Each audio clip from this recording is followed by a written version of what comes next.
चलो दोस्तों, आज हम लोग इस वीडियो में बात करेंगे कुबरनेटिस का क्लस्टर सेटअप किस तरीके से किया जाता है और इसका क्लस्टर सेटअप हम लोग कहाँ कहाँ पे कर सकते हैं उस पे भी आज हम लोग डिस्कस करेंगे। कहाँ पे करने का मतलब ये है कि ऑन प्रेमिसेस में कैसे करेंगे, क्लाउड पे कैसे करेंगे, ये सारी चीज़ें आज हम लोग डिस्कस करने वाले हैं। तो बेसिकली मेरे टॉपिक का जो आज नाम है कुबरनेटिस क्लस्टर कॉन्फ़िगरेशन, मैं लिख देता हूं यहां पर।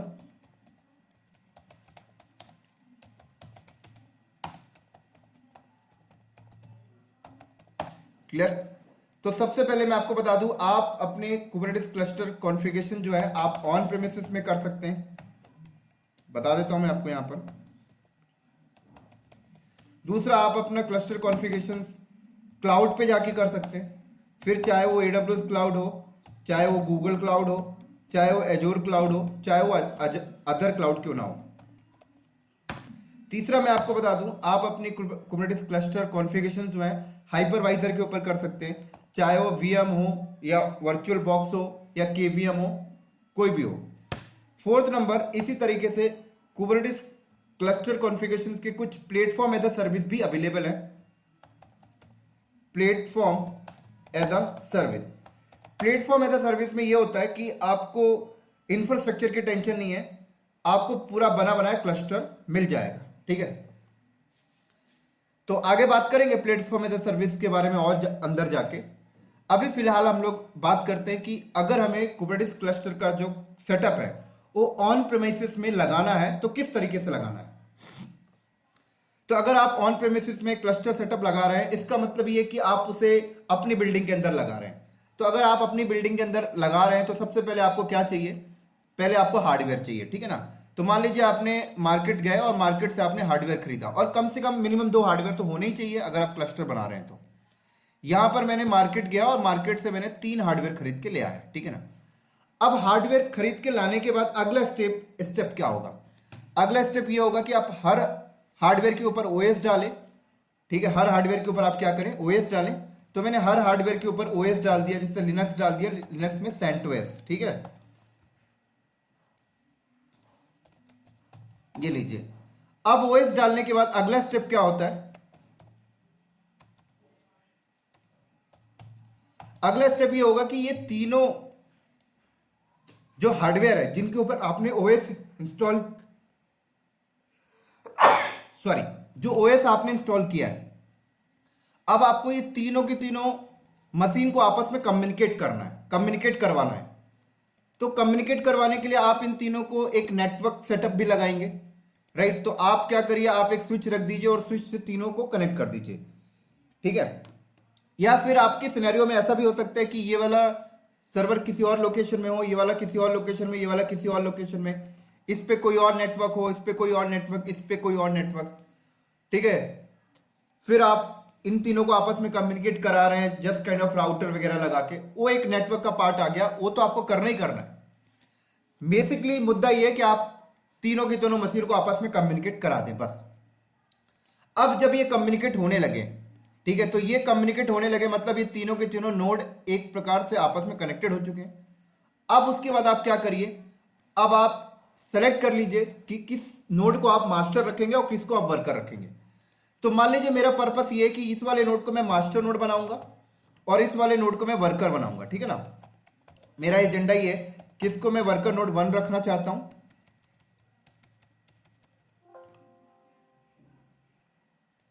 इसको मैं रखना चाहता हूं वर्कर नोड 1 और इसको मैं रखना चाहता हूं वर्कर नोड 2।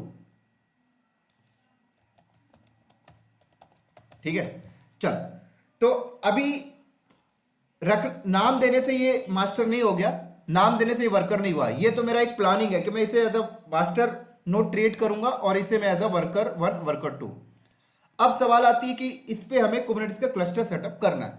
तो अब कुबरनेटिस का क्लस्टर सेटअप करने के लिए मार्केट में कुछ टूल्स अवेलेबल है। ठीक है ना, अगर सबसे फेमस टूल की बात करूं तो आपको बता दूं क्यूबेडियम। क्यूबेडियम एक टूल है जिसके थ्रू आप अपना कुबरनेटिस का क्लस्टर सेटअप कर सकते हो।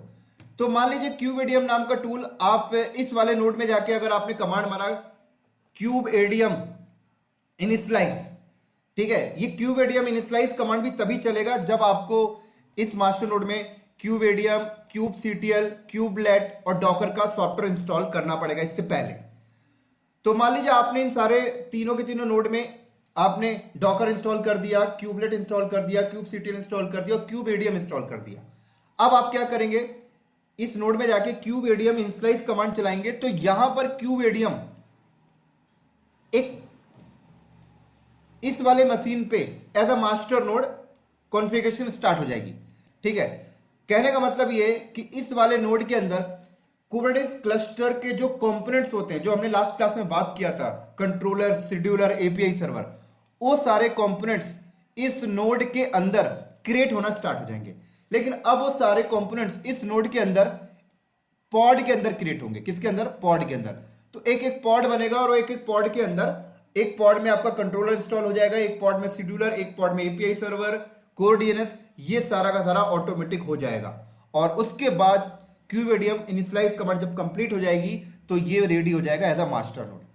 उसके बाद आप लोग इन वर्कर 1 और वर्कर 2 को इस मास्टर के साथ एज अ वर्कर ज्वाइन करा लीजिए और फिर उसके बाद ये आपका कंप्लीटली कुबरनेटिस क्लस्टर सेटअप हो चुका है।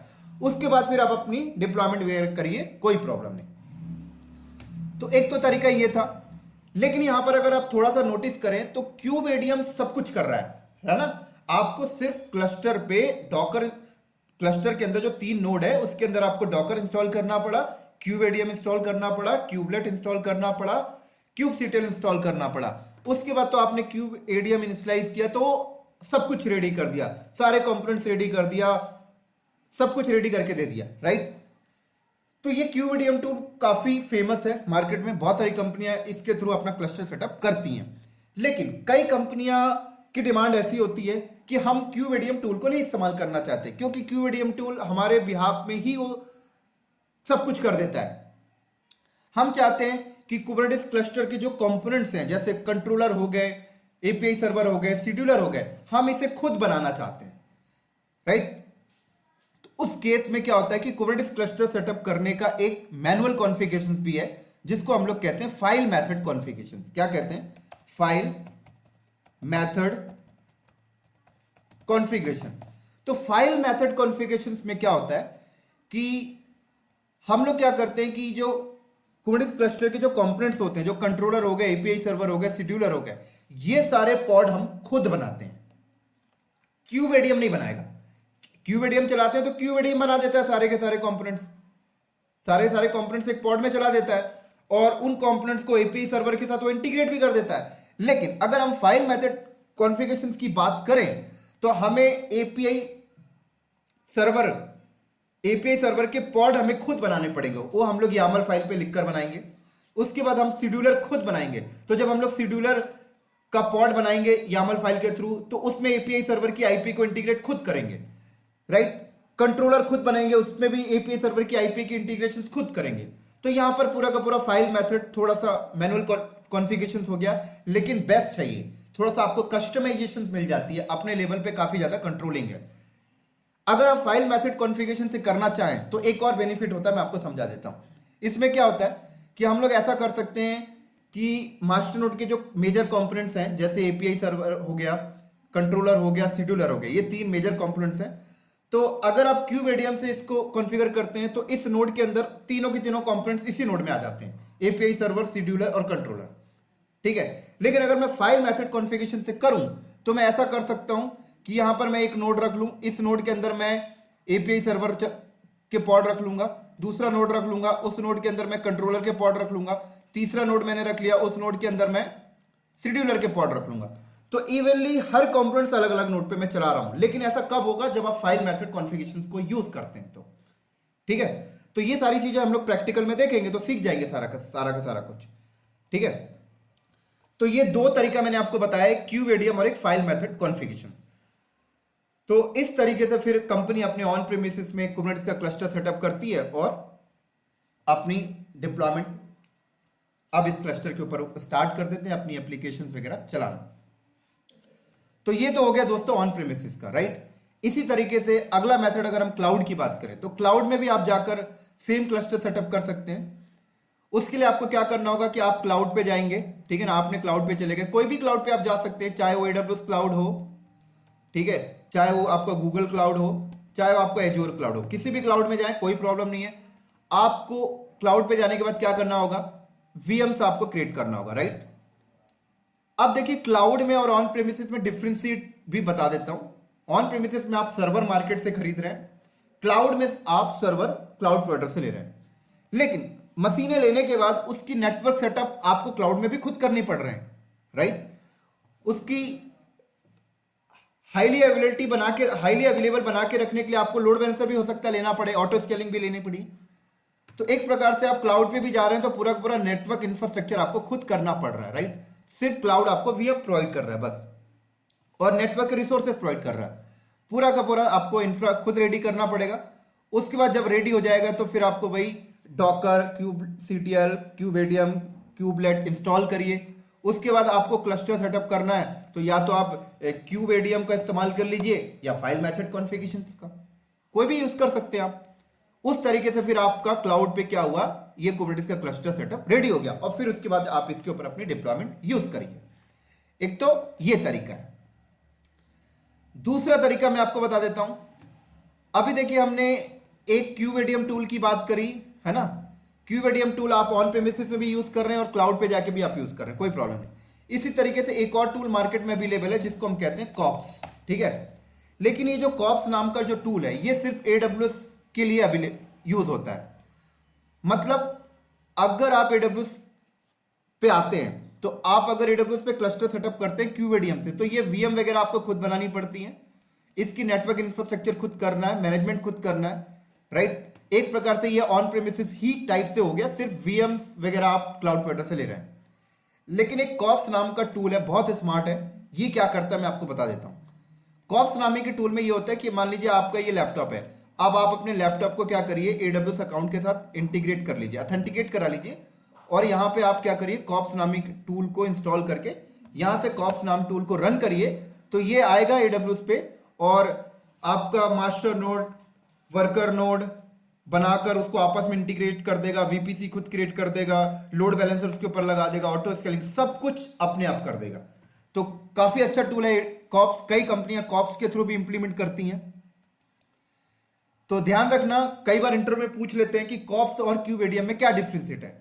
तो मैं आपको बता देता हूं, kubeadium जो है एक प्रकार से इनिशियल स्टेज से स्टार्ट करता है रेडी करना, ठीक है। मतलब आपको इंफ्रा खुद ही बनानी पड़ती है, फिर आप सब कुछ इंस्टॉल करते हैं, ठीक है। फिर उसके बाद आप क्या करते हैं, kubeadium इंस्टॉल करते हैं, kubelet इंस्टॉल करते हैं, ये सारी इंस्टॉल करते हैं, फिर आप इनिशियलाइज करते हैं। तो एक बोले तो इनिशियल स्टेज से आपकी क्लस्टर सेटअप स्टार्ट होती है। लेकिन कॉप्स में ऐसा नहीं होता है। कॉप्स में आपका थर्ड पार्टी एक कंप्यूटर होगा, आपका लैपटॉप पर्सनल भी हो सकता है, वहां पर आपने क्या किया, कॉप्स को इंस्टॉल किया, और कॉप्स आप यहां से बैठ के रन करते हैं। तो AWS पे जाता है, VM क्रिएट करता है, उसके अंदर उसके अंदर आपका kubelet, kubectl, उसको पूरा का पूरा मास्टर नोड, उस पर ऑटो स्केलिंग, उस पर लोड बैलेंसर सब कुछ अपने आप कर देता है।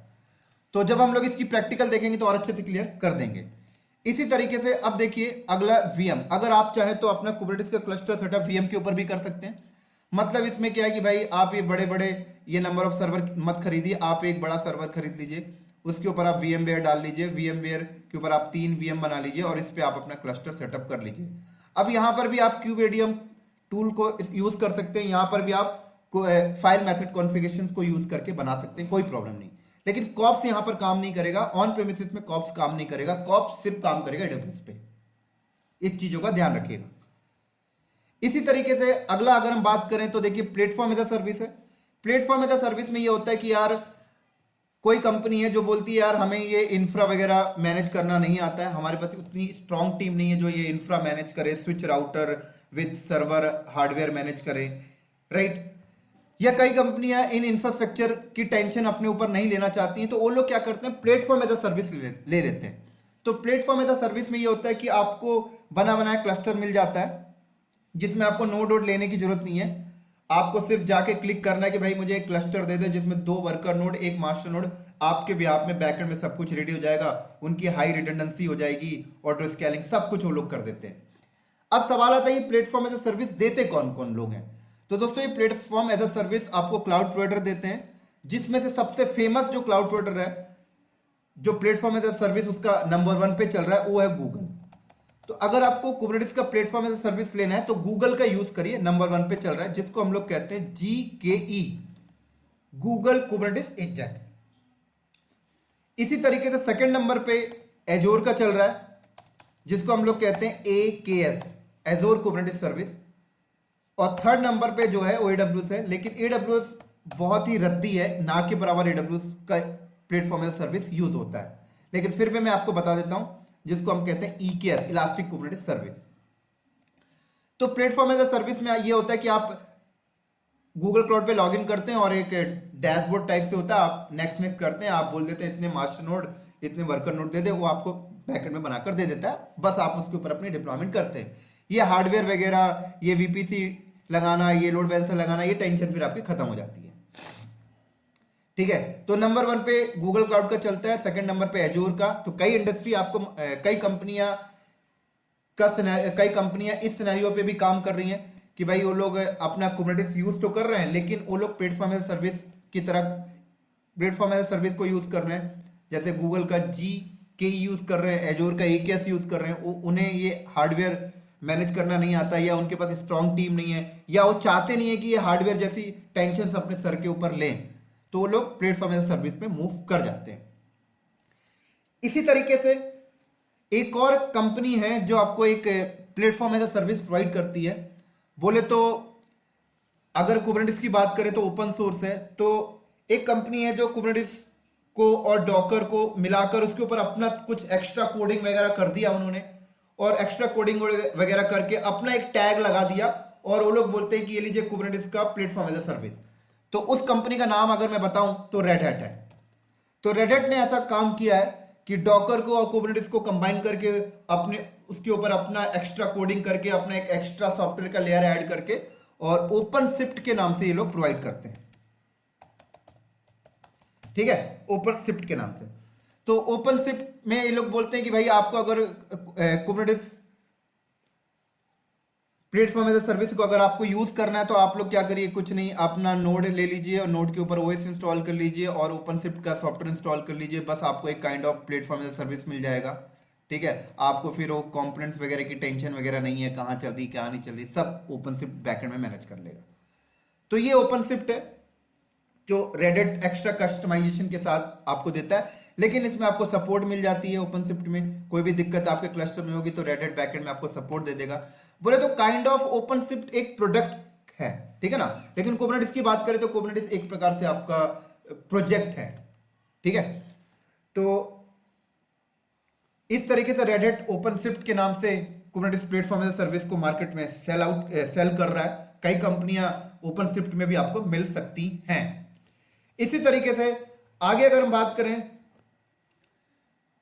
तो ये मैंने आपको जितनी चीजें बता दी, जैसे मैंने आपको ये बता दिया रेड हैट का ओपनशिफ्ट बता दिया, फिर से लिख देता हूं, और ये मैंने आपको ऑन प्रेमिसेस का बता दिया, क्यूबेडियम बता दिया, कॉप्स बता दिया, प्लेटफॉर्म एज अ सर्विस बता दिया। तो ये सारी चीजें जो है दोस्तों, ये एक प्रोडक्शन एनवायरनमेंट के लिए है। बोले तो आप किसी कंपनी में जाते हो तो वहां पर आपको एक लाइव एनवायरनमेंट में ये सारी चीजें मिल सकती हैं। अब जरूरी नहीं है कि हर कंपनियां ऑन प्रेमिसेस में लगाएं, राइट, जरूरी नहीं कि हर कंपनी AWS पे जाके लगाए, हर कंपनी गूगल क्लाउड पे लगाए, हर कंपनी VM पे लगाए, हर company platform as a service को यूज करें। कई कंपनी में आपको ऐसा सिनेरियो मिल सकता है कि कोई कंपनी ऑन प्रेमिसेस में लगा के बैठी हुई है, कोई कंपनी AWS क्लाउड पे लगा के बैठी हुई है VM क्रिएट करके, कई कंपनी AWS पे बैठी है लेकिन कॉप्स के थ्रू लगा के बैठी है, कई company platform as service use कर रही है गूगल का, कई कंपनी एजोर का प्लेटफॉर्म एज सर्विस यूज कर रही है, कई कंपनी रेड हैट का ओपनशिफ्ट को यूज कर रहे हो लोग। तो ये सिनेरियो आपको डिपेंड करता है कंपनी टू कंपनी, ठीक है ना। तो लेकिन आपको आइडिया होना चाहिए। उसके बाद जब क्लस्टर सेटअप लग जाता है, उसके ऊपर की जो फंक्शनैलिटी है कुबरनेटिस की, वो एक प्रकार से सेम ही है, ठीक है ना। अब बात करते हैं एक लर्निंग एनवायरनमेंट पे। तो लर्निंग एनवायरनमेंट के लिए जो क्लस्टर सेटअप है वो है आपका मिनिक्यूब। तो कुबरनेटिस आपसे बोलता है कि अगर आप लर्निंग एनवायरनमेंट में बैठे हुए हैं, अगर आप डेवलपमेंट में हैं या टेस्टिंग एनवायरनमेंट में हैं, तो आपको कुबरनेटिस की लैब करने के लिए इतने बड़े बड़े क्लस्टर लगाने की जरूरत नहीं है। आप एक सिंगल वीएम पे आप मिनी क्यूब इंस्टॉल करके एक सिंगल नोड क्लस्टर लगा सकते हैं। तो मिनी क्यूब एक यहाँ पर बहुत बढ़िया टूल है जो एक सिंगल नोड क्लस्टर सेटअप कर देता है कुबरनेटिस का। इसमें क्या करना होता है, देखिए मान लीजिए ये आपका लैपटॉप है, ठीक है ना, ये मान लीजिए मेरा लैपटॉप है, मेरे लैपटॉप में क्या है, विंडोज 10 इंस्टॉल है। तो मिनी क्यूब में क्या होता है कि विंडोज 10 आपके लैपटॉप में इंस्टॉल है, आपको कुछ नहीं करना, आपको यहाँ पर एक वर्चुअल बॉक्स इंस्टॉल कर लीजिए, ठीक है ना, वर्चुअल बॉक्स इंस्टॉल कर लीजिए या माइक्रोसॉफ्ट का हाइपर वी है वो ऑन कर लीजिए। उसके बाद आप अपने लैपटॉप में मिनी क्यूब और क्यूब सीटीएल का सॉफ्टवेयर इंस्टॉल कर लीजिए। उसके बाद आप मिनी क्यूब को यहाँ पे क्या करिए, मिनी क्यूब को स्टार्ट करिए। तो क्या होगा, जैसे मिनी क्यूब स्टार्ट करेंगे तो वर्चुअल बॉक्स में जाएगा, एक छोटा सा वीएम क्रिएट होगा और इसके ऊपर मिनी क्यूब इंस्टॉल हो जाएगा और फिर आप अपनी सारी लैब यहीं पे कर सकते हैं। बोले तो इसी के अंदर आपके सारे कंपोनेंट्स आ जाएंगे। तो ये प्रोडक्शन एनवायरनमेंट के लिए नहीं है, ये लर्निंग और टेस्टिंग के लिए है। क्योंकि होता क्या है, देखिए कि आपने मान लीजिए आप कुबरनेटिस की लर्निंग कर रहे हैं, ठीक है ना, तो आपने सारे क्लस्टर सेटअप बनाना सीख लिया पूरा का पूरा। अब सवाल आता है कि कुबरनेटिस की जो आगे की फंक्शनलिटी है, जो कमांड्स वगैरह हैं, जो इनके फीचर्स हैं, उसकी लैब हमें करना है। तो उसकी लैब करने के लिए आपको बार बार ये क्लस्टर सेटअप लगाने की जरूरत नहीं है, क्योंकि एटलीस्ट ये क्लस्टर सेटअप आप लगाएंगे तो हार्डली 45 मिनट 1 घंटे लग जाता है। तो हर बार आप एक छोटी सी लैब करने के लिए 45 मिनट क्लस्टर सेटअप में वेस्ट करेंगे, कोई फायदा नहीं। तो उसके लिए क्या, मिनी क्यूब 5 मिनट में स्टार्ट हो जाता है। मिनी क्यूब के थ्रू आप एक सिंगल नोड क्लस्टर बनाएं, उस पर लैब करें। तो लर्निंग पॉइंट ऑफ व्यू के लिए सोचें, और आप अगर किसी कंपनी में काम कर रहे हैं रियल एनवायरनमेंट में, वहां पर भी कुबरनेटिस की नया कुछ सर्विस आ गया, नया कुछ फंक्शनलिटी आ गया, उसकी टेस्टिंग करना चाहते हैं तो भी आप मिनी क्यूब के ऊपर कर सकते हैं। तो बेसिकली मिनी क्यूब को लर्निंग और टेस्टिंग पर्पस के लिए डिजाइन किया गया है। तो बहुत ही बढ़िया, मैं आपको ये सारी चीजें कॉन्फ़िगरेशन करना सिखाऊंगा। जितनी भी मैं यहाँ पे बता रहा हूं, हर एक तरीके से हम क्लस्टर सेटअप करना सीखेंगे। उसी तरीके से एक और मैं आपको बता देता हूं, लर्निंग पॉइंट ऑफ व्यू से एक बहुत इंपॉर्टेंट और बहुत अच्छा फीचर यहां पर अवेलेबल है, काटाकोडा। तो काटाकोडा दोस्तों एक ऑनलाइन प्लेटफॉर्म है जहां पर आप एक बना बनाया क्लस्टर ले सकते हैं विद इन द सेकंड, बना बनाया क्लस्टर। तो काटाकोडा भी आपका एक प्लेटफॉर्म है ऑनलाइन, जहां पे आप फ्री ऑफ कॉस्ट जाके बना बनाया आप कुबरनेटिस का क्लस्टर सेटअप ले सकते हैं और वहां पे अपनी आप लैब कर सकते हैं। तो काटाकोडा भी बेस्ट है और मिनी क्यूब भी बेस्ट है, दोनों अच्छा है। लेकिन काटाकोडा में एक कंडीशन है कि अगर आपने फ्री ऑफ कॉस्ट काटाकोडा में यूज कर रहे हैं तो जो क्लस्टर आपको मिलता है वो 25 से 30 मिनट के लिए तक ही मिलता है, फिर इसके बाद वो ऑटोमेटिक फ्लश हो जाता है, ठीक है। तो कोई छोटी मोटी लैब अगर आप करना चाहते हो तो काटाकोडा पे कर सकते हैं, ठीक है। मिनी क्यूब पे भी कर सकते हैं, लेकिन मिनी क्यूब आपका परसिस्टेंस रहेगा, मतलब वो सेशन डिस्कनेक्ट नहीं होगा, वो तो आपका है, ठीक है। आपने बना लिया, आपने लैब किया, फिर आप स्टॉप कर दीजिए, फिर ऑन कर लीजिए। लेकिन काटाकोडा में क्या होता है कि ऑटोमेटिक वो सेशन डिस्कनेक्ट हो जाता है कुछ टाइम के बाद।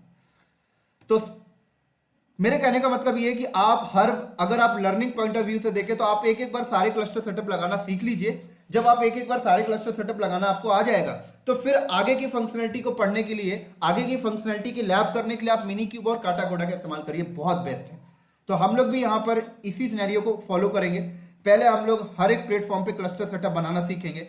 पहले हम लोग बात करेंगे ऑन प्रीमिसेस में भी, फिर हम लोग बात करेंगे क्लाउड पे भी, हम लोग बात करेंगे एजोर के ऊपर भी, गूगल क्लाउड के ऊपर भी, एडब्ल्यूएस के ऊपर भी, ठीक है। फिर उसके बाद हम लोग बात करेंगे मिनी क्यूब के ऊपर भी कैसे लगाते हैं, फिर हम लोग बात करेंगे काटाकोडा पे भी। जब हम सारे वे से क्लस्टर लगाना सीख जाएंगे तो फिर हम लोग आगे जो कमांड्स वगैरह हैं वो उसकी जो प्रैक्टिस है वो फिर हम लोग काटाकोडा में कर लिया करेंगे, कोई प्रॉब्लम नहीं। तो बेसिकली ये जो मैंने आपको बताया है ये बताना एक बहुत इंपॉर्टेंट चीज था, क्योंकि आपके माइंड में ये पिक्चर सेट हो जाए कि कुबरनेटिस का जो क्लस्टर सेटअप है वो कहाँ कहाँ पे हो सकता है। क्योंकि कई बार लोगों को कंफ्यूज रहता है कि वो किसी कंपनी में गए तो उस कंपनी में कुबरनेटिस का क्लस्टर सेटअप ऑन प्रेमिसेस में, किसी कंपनी में गए तो Azure platform as a service पे यूज कर रहे हैं, तो उन्हें बहुत ज्यादा कंफ्यूजन रहता है कि भाई ऑन प्रेमिसेस में ये कैसे हो रहा है और ये कैसे हो रहा है। तो उम्मीद करता हूं कि इस वीडियो को वॉच करने के बाद आपके सारे डाउट क्लियर हो जाएंगे और इसी तरीके से हम लोग अगले वीडियो में मिलेंगे इनकी लैब के साथ। तो अगले वीडियो में हम लोग जो लैब करेंगे वो हम लोग मिनी क्यूब क्लस्टर लगाएंगे, ठीक है ना, अगले वीडियो में। तो अगले वीडियो में हम लोग देखेंगे मिनी क्यूब, फिर हम देखेंगे क्यूबेडियम, फिर हम देखेंगे कॉप्स, फिर हम देखेंगे फाइल मेथड कॉन्फ़िगरेशंस, राइट, फिर हम देखेंगे प्लेटफॉर्म एज ए सर्विस। तो सारी चीजें हम लोग धीरे धीरे करके सीखने वाले हैं। तो ठीक है दोस्तों, इस वीडियो को करते हैं यहीं पर स्टॉप। अगले वीडियो में मिलते हैं हम लोग क्लस्टर सेटअप करना वाया मिनी क्यूब टूल। तब तक के लिए दोस्तों बाय बाय।